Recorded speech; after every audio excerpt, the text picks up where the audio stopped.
The base Porsche Taycan is not the quickest or the most practical EV out there. It is, however, one of the most satisfying to drive. Porsche brake feel, Porsche steering, and Porsche build quality all wrapped inside a package that contains an 800-volt battery pack with lightning fast charging and an emblem that lets people know you've never been inside a Chili's. Porsche built this to take on the Model S, and the winner, well, actually, whoever just picked one of these up used for 50 grand.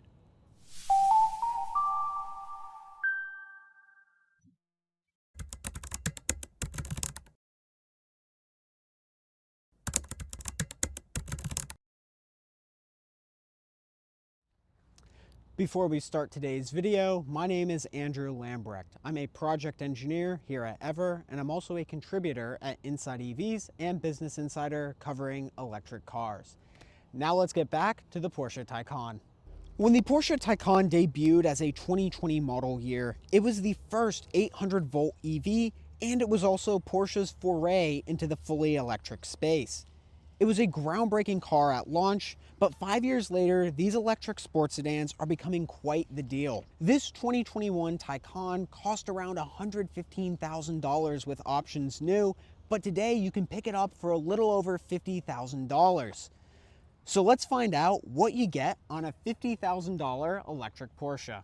Starting off, we have the exterior of the Porsche Taycan. So, based on this profile, we can see that this has the traditional Porsche silhouette.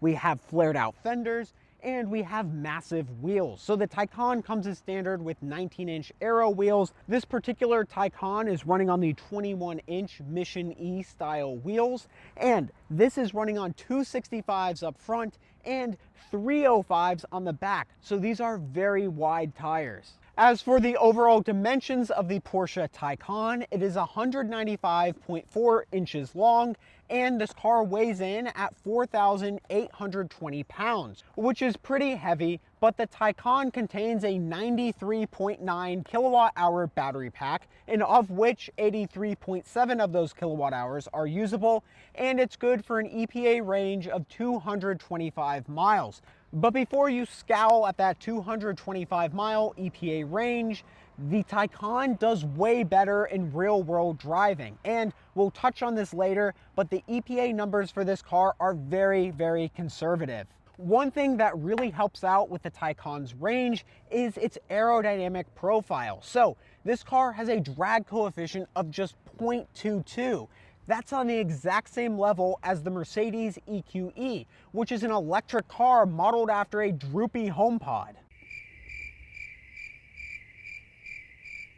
These two cars are aerodynamically identical, but spiritually opposite, just like Joe Rogan and Mikhail Gorbachev. Get it? Because they're bald? Around back, we get this nicely tapered roofline and an LED light bar around back that lets people know your nephew has an $11,200 line on his credit card. We also get a rear retractable spoiler, and this opens up when you reach highway speeds. Unfortunately, there's no button on the inside you can press to pop this up when you're driving slow to impress women, so this will normally stay down.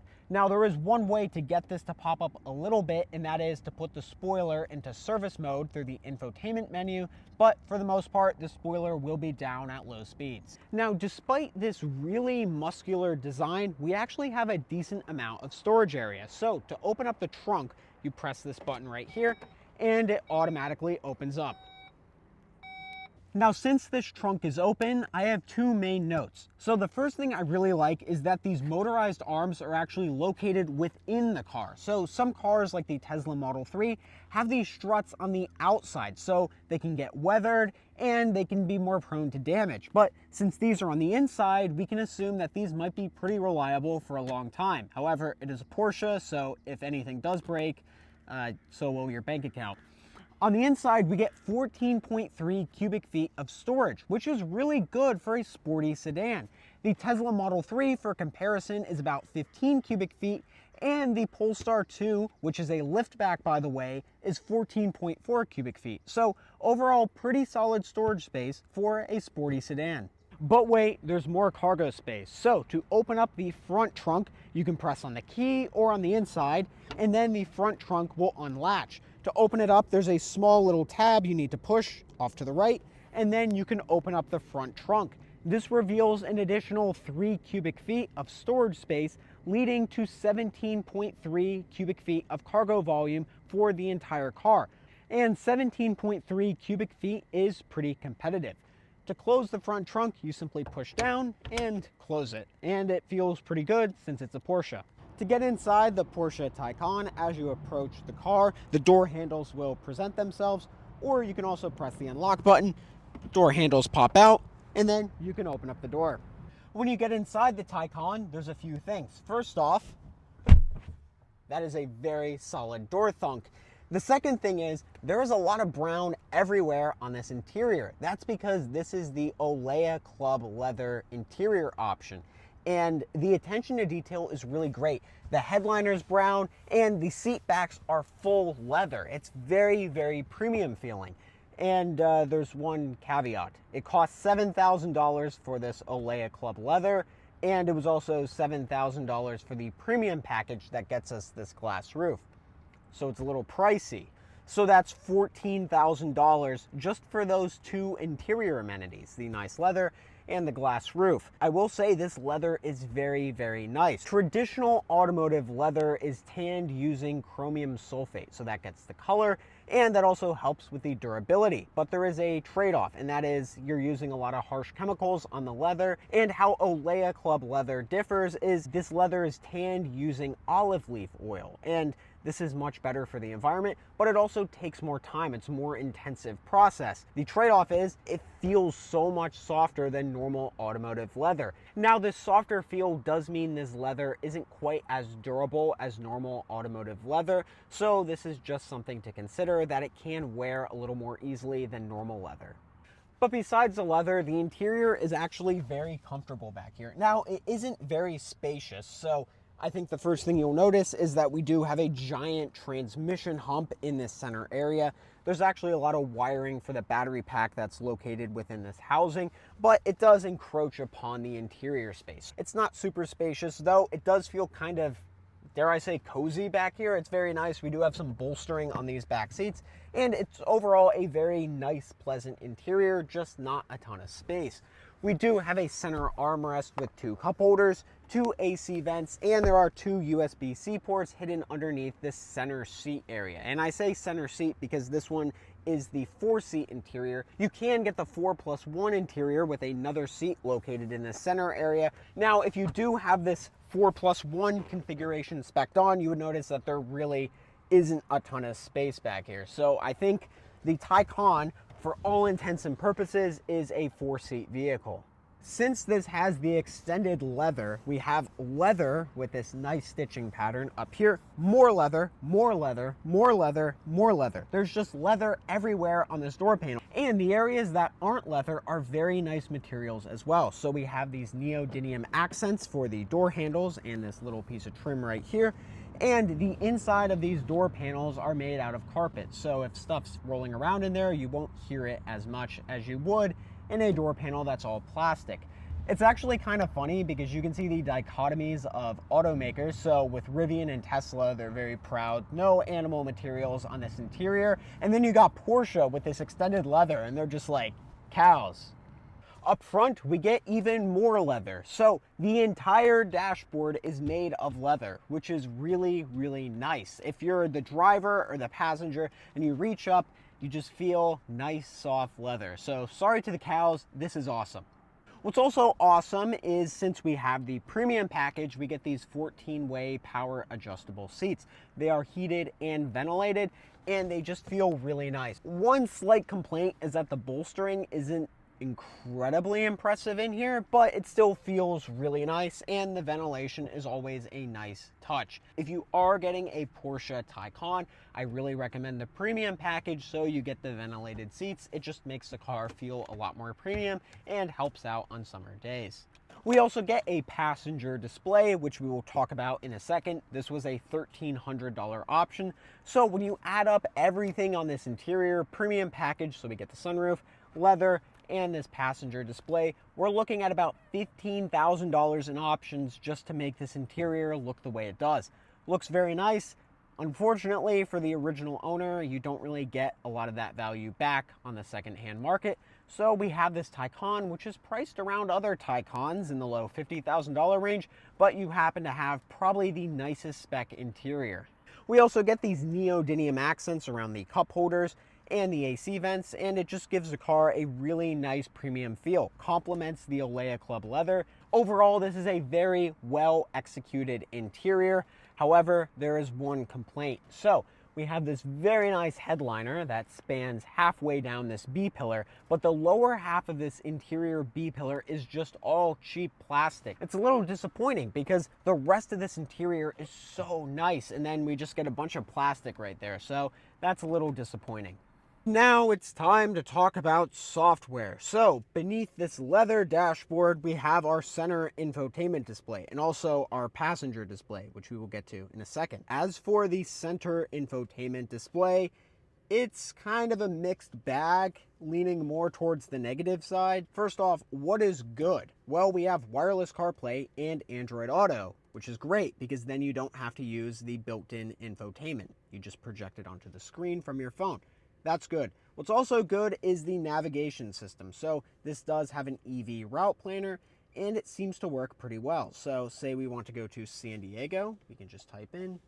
And then, well, first off, these suggested routes are not very helpful. San Diego Ave, San Diego Road, Diego Drive, and San Rafael, San Diego Ave. Okay, now we scroll all the way down to Center, San Diego. So not too great on their behalf.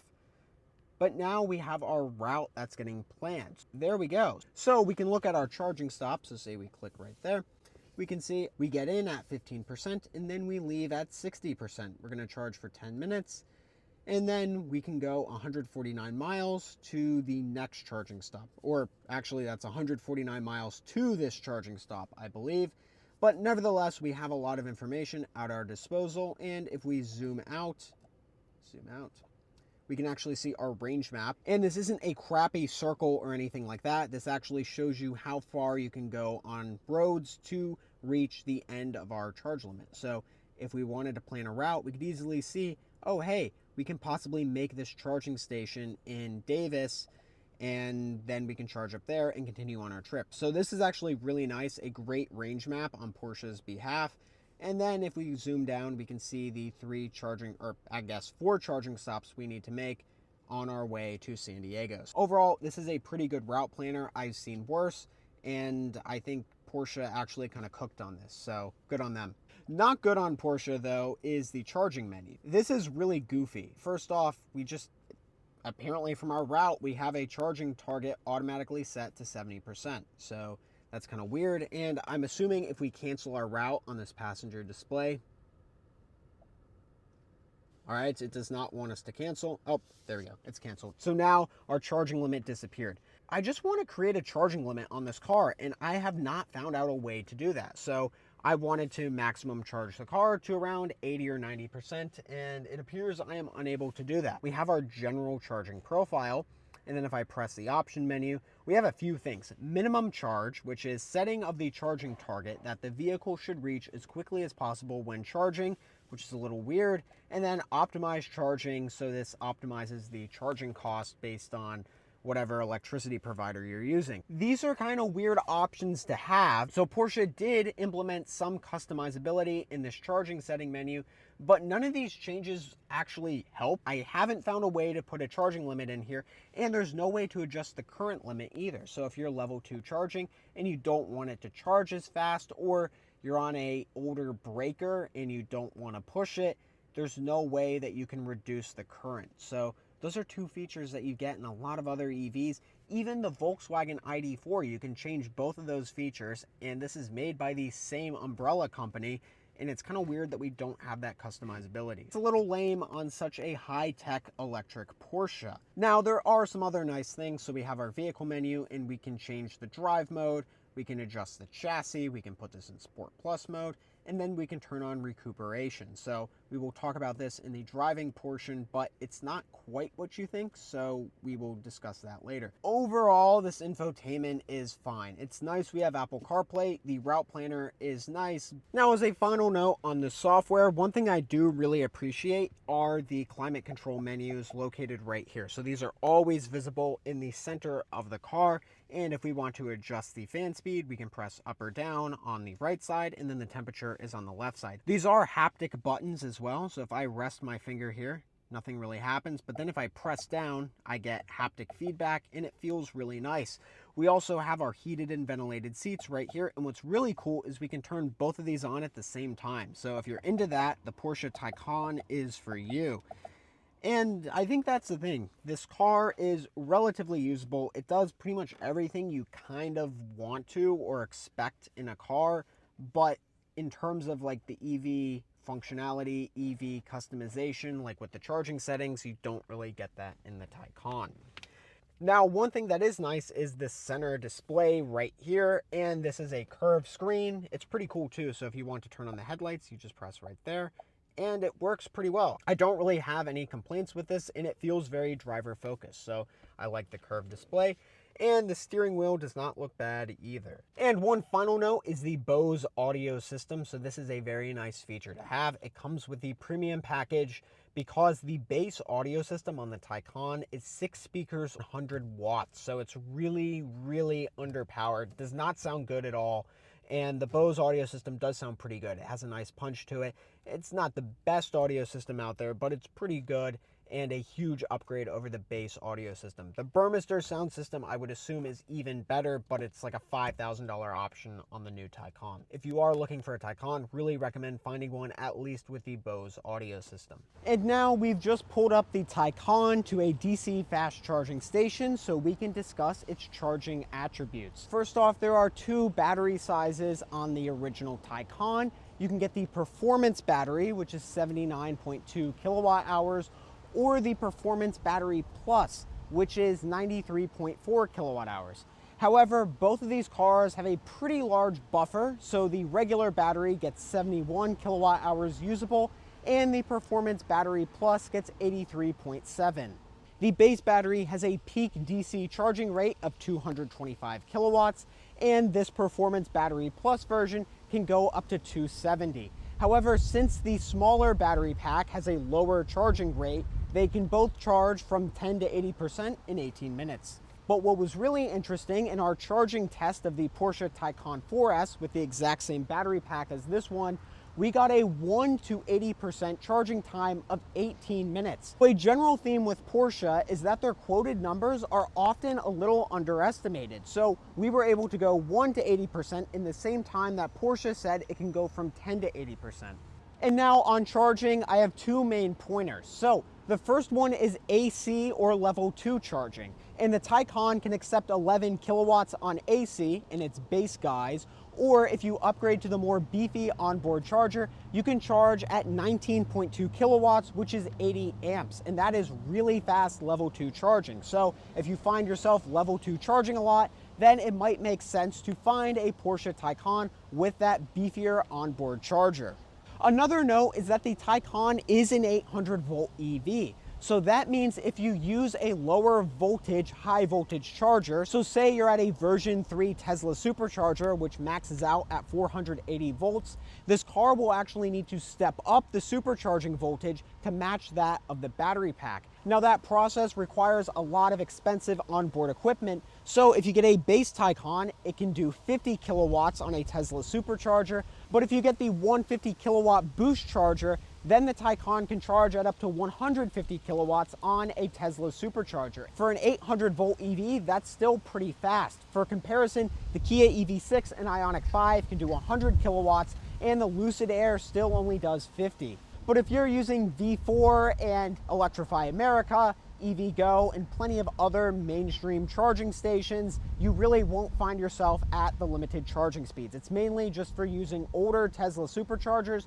and a few outdated chargers here and there. But for the most part, you'll be able to charge from 10 to 80% in 18 minutes if the conditions are ideal. And finally, we need to talk about range. So the Porsche Taycan, this one right here, has an EPA range of 225 miles, and that sounds very low. Tons of other EVs on the market have way higher EPA ranges. But the thing is, Porsche actually specifically chose the more conservative EPA cycles to run their cars on. And what that means is in real world conditions, you'll very likely achieve way higher than that EPA range. So for instance, Inside EVs on their 70 mile per hour range test got 297 miles on the Taycan rear wheel drive with 20-inch wheels. Now this one has the 21, so we could expect a little range loss from there, but still 297 miles on a car with an EPA range of just 225 miles. It's insane. Car and Driver actually got 280 miles on the 75 mile per hour range test. So the thing is with EVs, the faster you go, the more exponential the range loss is gonna be. But in Car and Driver, they got 280 miles on the 75 mile per hour range test. So if you think range is a concern with the Porsche Taycan, it really is not. The range on this car is very good in real world driving. This car even gets better efficiency than a lot of other vehicles on the road that look more efficient per the EPA. In fact, this car right here got better efficiency in Car and Driver's 75 mile per hour range test than the Tesla Model Y. It's truly incredible. All right, that was enough nerding out. Let's get the Taycan out on the road and see how it drives. All right, driving the Porsche Taycan rear wheel drive.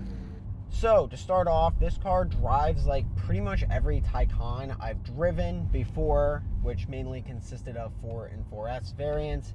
And with the air suspension like this one has, and the Sport Plus drive modes and all that jazz, it feels like a normal Taycan. And since this is a Taycan, we do not have one pedal driving, so you will have to use the brake pedal to slow down most of the time. Now, when you do press the brakes, it uses a blended brake pedal, so it will use regen, and then when you press down far enough, then it will activate the friction brakes. It feels very well calibrated, so I have no issues with it, but one pedal driving is a really nice EV feature. I love it when the cars have it, so it is always disappointing when I get in a Taycan and there is no one pedal driving. Porsche doesn't really like it, and I guess it is what it is. There is a regen mode, so you can press this on the steering wheel. It's this little battery symbol, and you press it, and it gives you the faintest amount of regen when you let off on the accelerator. So you still can't really drive this with one pedal driving in any drive mode, because even if you get in an Audi e-tron, which is by the same brand, Volkswagen, the e-tron has a little bit of regen that you can kind of drive it in one pedal driving, but the Taycan you really can't at all. You're going to have to use the brake pedal to slow down, and there is a creep mode that's always turned on. There's no way to disable it. So when you're driving at low speeds and you let off the brake pedal, the car will creep forward.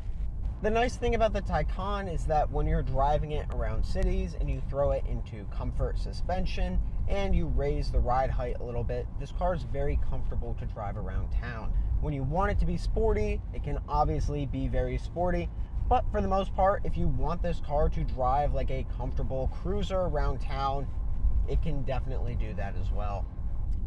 Now, since we're on a straightaway, we can see how the straight line performance is. So the Taycan regularly makes 375 horsepower with the Performance Battery Plus, like this one right here. But if you put it into launch mode, you actually get 469 horsepower, which is a pretty healthy number. Now, we are still rear wheel drive, so we don't have the same traction you get as in the 4 or 4S. Right now, we're at like 48 miles per hour, and let's just floor the accelerator and see what happens. Okay, so it's a really good punch at like mid-range speeds like this. It's definitely not as fast as a 4S or anything like that, but it still is a pretty good punch. It's not disappointing at all, so I'm actually pretty impressed with that mid-range acceleration on the Taycan.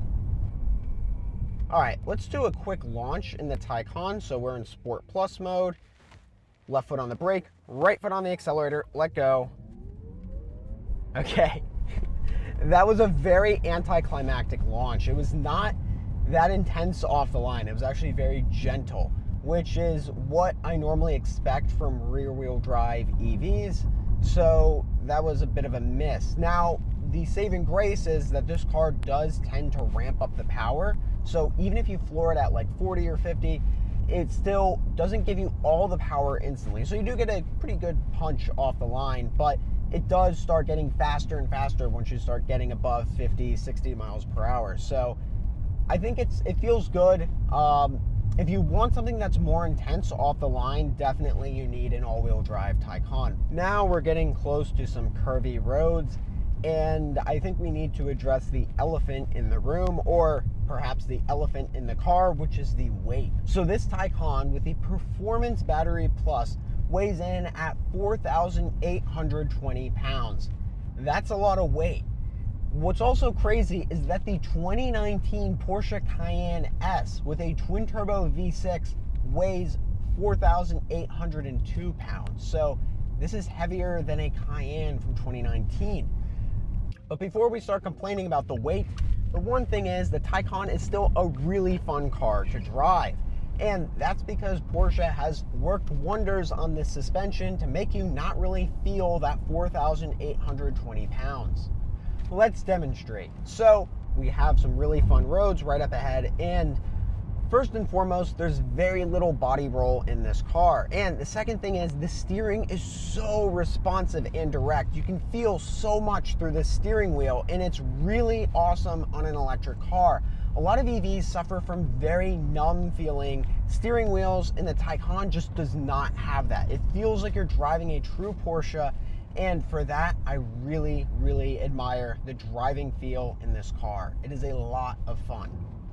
As for the quietness of the Taycan's ride, it's pretty good. It's not the quietest EV out there, but it's a very muted cabin. I think it's a very comfortable and quiet place to be in. Is it as quiet as an Audi e-tron? No, but it's definitely a lot quieter than other performance-oriented EVs out there, like the Tesla Model 3 and Model S. So I think in terms of the quietness, it's fine. I don't really have any complaints. Now, I will say sometimes when you go over bumps, they kind of permeate throughout the cabin a little bit more than I would like them to. So that is one little note, and I've noticed that with a few Taycans I've driven. Now, since we're on the highway, we can talk about the autonomous driving features in the Taycan. But unfortunately, this Taycan doesn't have any. So we do have blind spot monitors, which Porsche calls lane change assist. So it sounds like it does something, but it's just the blind spot monitor. There's cruise control. Not trying to be a hater or anything. Well, actually, I will be for a second. It's kind of crazy. This car was over $100,000 brand new, and it doesn't have adaptive cruise control. That's kind of crazy. Now, the Porsche enthusiast would say, well, they're meant to be driven. Yeah, but adaptive cruise control is on basically every car. It should be standard on a car this expensive. Overall, I'm quite impressed with the driving experience. This is really a fun EV to drive, and I truly mean this. I think the Taycan has the best steering in any EV I've driven. It's a really, really good steering system, and the handling is just as good. I think one of the close second options to the Taycan is the Lucid Air. I think the Lucid Air also drives very, very well. So it's pretty close between those two for me, but I think the steering in the Porsche just really seals the deal. It's a great, great driver's car. But the expense is you don't get a lot of those EV amenities like one-pedal driving and a bunch of basic safety features like adaptive cruise control. So this is something to consider if you are looking at a Taycan. And that's the Porsche Taycan. But before we go any further, I want to make 3 notes to prospective used Taycan buyers on what packages to look for.